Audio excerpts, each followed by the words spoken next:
Bwana asifiwe. Bwana Yesu asifiwe. Nataka nimshukuru Mungu asubuhi ya leo.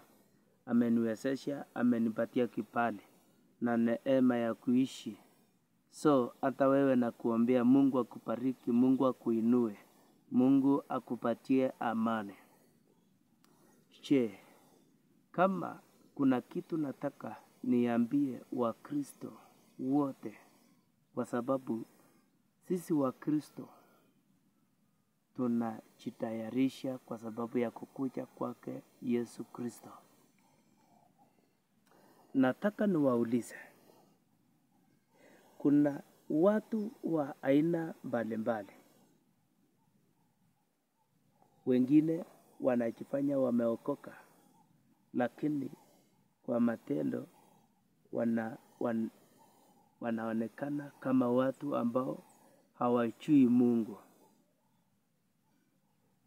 Wengine wako ndani ya kanisa, lakini lakini ndani yao kuna wizi.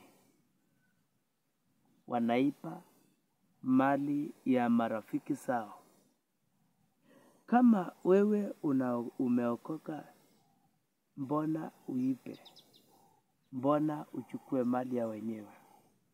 Mbona ufanye madhambi? Mbona ufanye ngono? Mbona uingie? Mbona uende kwa waganga? Mbona uende kwa wachawi?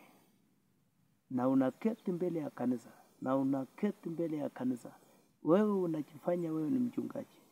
Je, hujui utahukumiwa siku moja? Utahukumiwa.